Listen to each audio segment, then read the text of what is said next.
Once upon a time, in a quiet village called KURU, everyone lived happily. The village was surrounded by tall, lush trees, and the people there had special rules they followed. One very important rule was that all the girls had to stay pure. In other words, they had to remain virgins until they got married. This rule was very special to the people of KURU, and they made sure all the girls followed it carefully. The parents in KURU were very proud of this tradition. They believed their daughters were pure and cherished this belief deeply. Often, they would boast among themselves, saying things like, "My daughter is pure, just like all the girls in our village." It was a point of pride and honor for them, a sign of their good upbringing and respect for their customs. However, one day, something unexpected happened. A terrible misfortune befell the village, and to lift this curse of misfortunes, it was revealed that only a true virgin could be the solution. There was also a promise that the virgin maiden who helped with the sacrifice would marry the prince, and her parents would receive many gifts and money. Excited by the prospect of their daughters becoming royal in-laws, every parent eagerly brought their daughters to the palace. They were sure that their girls were virgins, eager to win the prize and restore peace to the village. As the crowd gathered, Agbaje stepped forward with a large pot in his hands. He addressed everyone, saying, "In this pot is a special necklace, blessed by the gods. Only a true virgin maiden can pull it out. This is the test the gods have given us to find the ones who will carry the sacrifice." The girls lined up nervously, while their parents watched with confidence. One by one, the girls dipped their hands into the pot, but each time they pulled out nothing. The air grew tense as the first girl tried, then the second, and so on. Each girl came up empty-handed, and the murmurs among the crowd grew louder. Then it was the turn of the chief's daughters, known for their grace and beauty. The first daughter stepped forward confidently, but she too could not find the necklace. The second daughter tried and failed as well. Finally, the youngest daughter reached in, her hands trembling, but she also came up empty. The villagers were stunned. Whispers filled the air. How can this be? Not even the chief's daughters? The elders exchanged worried glances, puzzled and concerned. They had always believed that the girls in the village were pure, upholding the traditions they cherished. But now, it seemed something had gone terribly wrong. News of the failed test spread quickly through the village, causing disbelief and shock. The girls started shouting, "It's not our fault, it's Auntie Isimeh." As rumors flew, attention turned to Isimeh, the stranger from the city. Villagers began to murmur, blaming her for the chaos and misfortune that had befallen their once peaceful home. "She came here and changed everything," an elder woman muttered. "Our girls used to follow the traditions. Now look at what has happened." Another villager agreed, saying, "Isimeh brought city ways to our village. She made the girls forget who they are." And so the story begins. Long time ago, a girl named Isimeh came to visit her aunt in the village of KURU. Isimeh was from the big city, and she was very beautiful. She always wore bright and revealing clothes that caught everyone's eye. Isimeh walked through the village with confidence, like she was a queen, and everyone noticed her, especially the men. As Isimeh walked by, the men would whisper, "Wow, look at her. She's so beautiful." The village girls watched her too. They admired how she dressed and walked, wishing they could be like her. "I want to wear clothes like Isimeh," one girl said. Another girl added, "She looks so confident and pretty." The girls in the village didn't know much about Isimeh, but they were fascinated by her. They liked how she seemed so different and exciting, Isime's bright clothes and confident walk were unlike anything they had seen before. They started to wonder what it would be like to have all the attention that Isimeh got. Isimeh is so cool, said one of the girls. I want to be just like her. And so they watched her closely, hoping to learn more about her and maybe become like her someday. But little did they know, Isimeh had a secret that would change everything in the village. Isimeh had a secret that no one in the village knew. The men who admired her beauty were giving her gifts and money, but it wasn't just because she was pretty. Isimeh was meeting with these men in secret, and in exchange for their gifts, she spent time with them in a way the village would not approve of. One day, Ashabi, the chief's daughter, became curious about why Isimeh always seemed to have new things and money. Ashabi decided to follow Isimeh quietly to find out what was going on. She saw Isimeh meeting with a man in a hidden spot, and then Isimeh walked away with a small bag of money. Ashabi was surprised and thought, so this is Isimeh's secret. The men give her gifts for being with them. She wondered if she could get gifts too. Ashabi had always been a good girl, following the village's rules. But now she was curious. She wanted to feel special like Isimeh did. The next day, Ashabi saw a young merchant who had been looking at her for a while. She decided to try what she had seen Isimeh do. Ashabi talked to the merchant and agreed to meet him in secret. The merchant gave her gifts and money, just like he did with Isimeh. Ashabi was excited and felt special. This is so easy, she thought. I can get nice things too. She felt like she had discovered something amazing and couldn't wait to tell her friends. Little did she know, this secret was going to cause big changes in the village. Ashabi couldn't keep her discovery to herself. She told her friends about Isimeh's secret and how easy it was to get gifts and money from men. All you have to do is spend time with them, and they give you nice things, Ashabi explained. Her friends were shocked at first, but then they became curious too. Soon, more girls in the village started to follow Isimeh's example.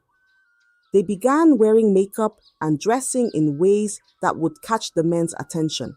The girls wanted to feel special and get gifts, just like Isimeh and Ashabi.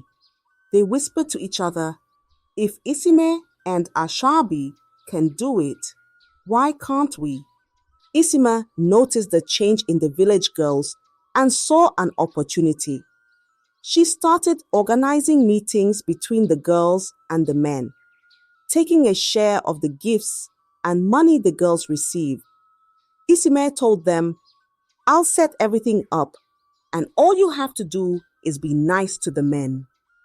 The girls trusted her and followed her instructions. The girls loved the attention and gifts they got from the men. They felt special and enjoyed the new things they could buy with the money.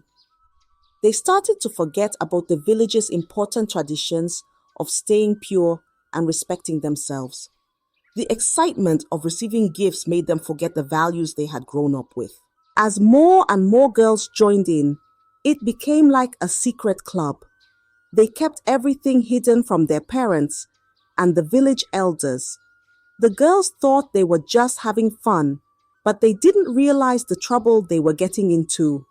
The secret was spreading, and it was changing the village in ways no one expected. As time passed, more and more girls in the village started to join Isimeh's secret meetings with the men. What began as a few girls seeking gifts turned into a common practice. The girls would meet with the men, not just for the gifts anymore, but for the attention and excitement it brought them. They felt admired and special, and that feeling became more important than the gifts themselves. The village elders and parents had no idea what was happening. They continued with their daily lives, believing that the village's traditions were still being followed. The elders often spoke about the importance of purity and respect, thinking the girls were listening and following their teachings. They didn't know that the strong tradition of keeping the girls pure until marriage was being broken. The girls kept the secret well hidden. They acted normally around their families, attending village gatherings and participating in daily chores. But behind closed doors, they were living a different life, one that went against everything the village stood for.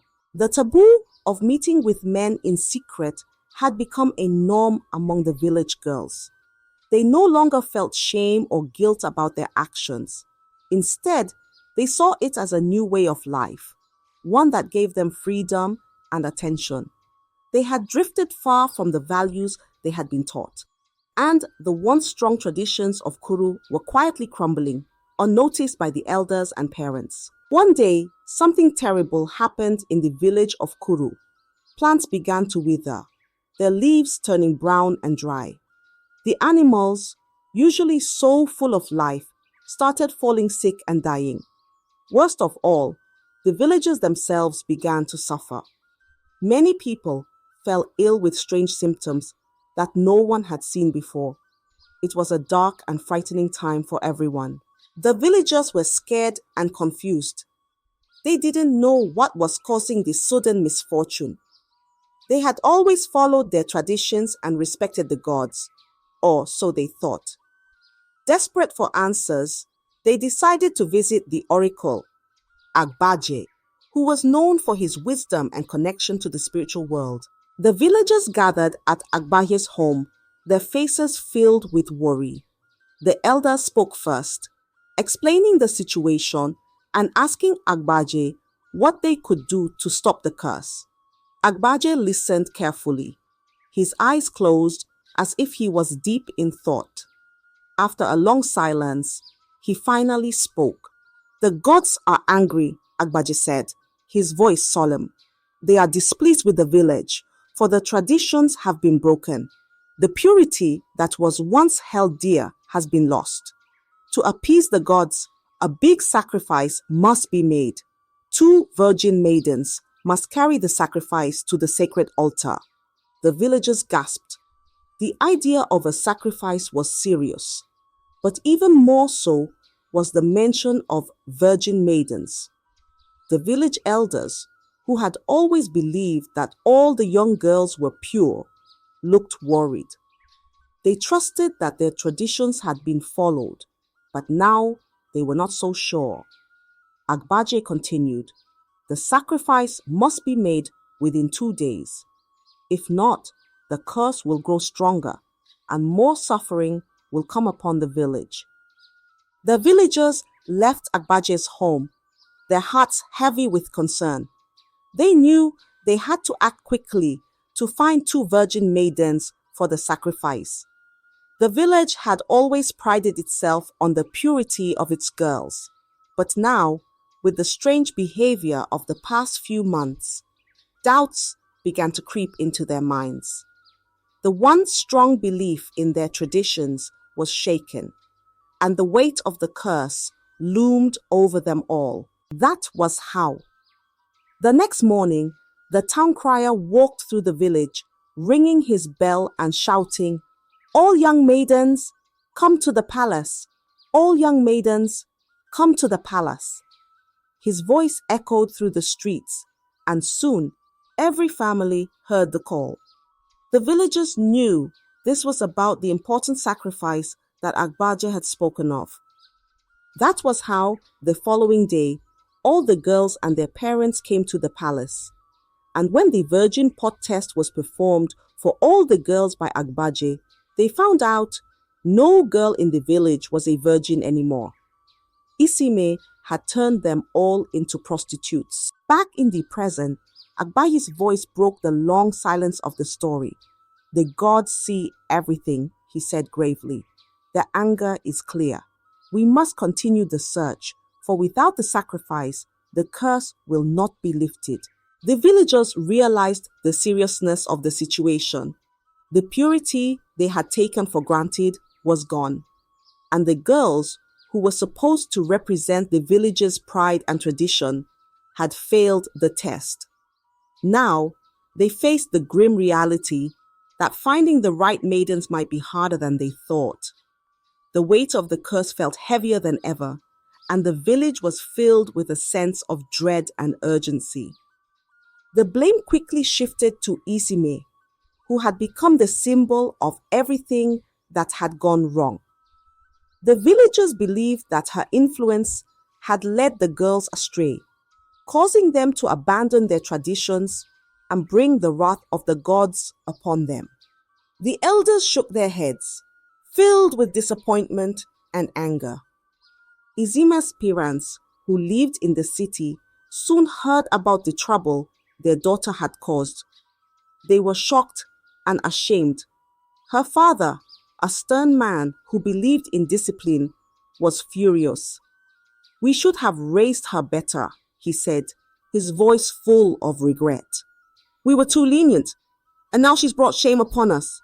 Isimeh's mother, who had often defended her daughter's actions, felt a deep sadness. "I should have been stricter," she admitted. "I let her do as she pleased because she was our only child. Now, look at the mess she's made." As the villagers continued to talk, Isimeh felt the weight of their blame. She realized the impact of her actions and the trouble she had caused. The once admired girl from the city was now seen as the root of all the problems in KURU. The villagers demanded that she take responsibility, as they believed she was the one who had led their daughters into breaking the sacred traditions. The village was in turmoil, and the blame on Isimeh grew heavier with each passing day. Her influence had turned the girls away from their values, and now the village faced the consequences. The elders decided that something had to be done to restore order and make amends with the gods. The fate of the village rested on what would happen next, and all eyes were on Isimeh to see how she would face the consequences of her actions. The elders and villagers gathered to decide what must be done. With no virgin maidens found and the curse still upon the village, they turned to Isimeh, the one they believed had brought this misfortune. The decision was made. Isimeh would carry the sacrifice alone, as penance for the chaos she had caused. Isimeh stood before the village, feeling a mix of fear and regret. She looked at the faces of the villagers, all of whom were angry and disappointed. Her parents, who had rushed from the city, stood helplessly by. They could not protect her from the consequences of her actions.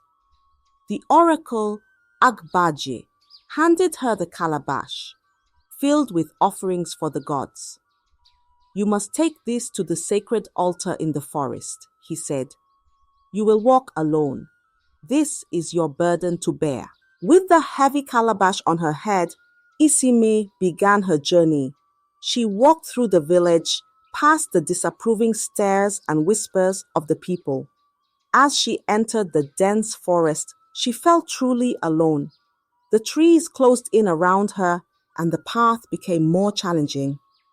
For 2 days, she walked without rest, her feet aching and her spirit heavy. As she walked, Isimeh thought about everything that had happened. She remembered the excitement and attention she had received from the men, the way the village girls had admired her and wanted to be like her. She realized now how shallow and fleeting that attention had been. It had led them all astray, away from the values and traditions that had kept the village safe and happy. Tears streamed down Isimeh's face as she trudged on. She felt deep regret for the harm she had caused, not just to herself, but to the entire village. She understood now that her actions had consequences, and those consequences had brought suffering to everyone. Finally, exhausted and weary, Isimeh reached the sacred altar deep in the forest. She placed the calabash on the altar and knelt before it, crying out to the gods for forgiveness. She prayed for the curse to be lifted and for the village to find peace again. In that moment, Isime felt the full weight of her actions and the pain they had caused. As she stood up to leave, a sense of quiet acceptance settled over her. She knew she had to face whatever came next with courage, even if it meant being separated from her family and the life she once knew. Isime's journey was not just a physical one, it was a journey of realization and repentance, and she hoped that somehow the village could heal from the wounds her actions had caused. After completing her journey, Isime returned to the village. As she walked through the forest and back into KURU, she noticed a change in the air. The villagers gathered, watching her with a mixture of relief and lingering anger. The plants that had withered began to show signs of life again, and the sick animals started to recover. The curse had been lifted, but the consequences for Isimeh were far from over. The elder stood before the village and Agbaje spoke. "The gods have accepted the sacrifice," he announced. "The curse is lifted, but Isimeh must face the consequences of her actions. She is not permitted to leave the village for 12 years. During this time, she will be responsible for carrying all sacrifices to the gods." The villagers murmured in agreement. They were relieved that the curse had ended, but still held resentment towards Isimeh. As part of her punishment, Isimeh was given a small hut near the shrine, isolated from the rest of the village. The villagers avoided her, and she was treated as an outcast. Isimeh spent her days fulfilling her duties, carrying sacrifices and maintaining the shrine. She lived in solitude, reflecting on the choices she had made and the lives she had affected. The once bright and lively girl from the city was now a shadow of her former self, burdened by the weight of her past actions. The village, meanwhile, worked to restore their traditions. They reinforced the importance of purity and respect for their cultural values. To protect their way of life, the elders decided that no one from the city would be allowed into KURU. They wanted to ensure that the mistakes of the past would not be repeated. Isimeh's story became a cautionary tale for the children of KURU. Parents would tell them about the girl who came from the city and brought trouble to their village. They spoke of how important it was to respect traditions and make good choices. Isimeh's life served as a reminder of the consequences of straying from the path of respect and honor. For 12 long years, Isimeh remained in the village, isolated and alone. She lived with the regret of her actions and the knowledge that she had brought shame upon herself and her family. Her punishment was not just a physical one, but also a deep emotional and spiritual journey. She learned that true beauty and worth come from within, and that respecting one's culture and traditions is vital. As the years passed, the village slowly healed, but the memory of what had happened stayed with them. Isimeh's story was passed down through generations, a lesson in humility, respect, and the importance of making wise choices. It was a sad ending for Isimeh, but it was also a lesson learned for the village of KURU, reminding them of the strength and value of their cultural heritage.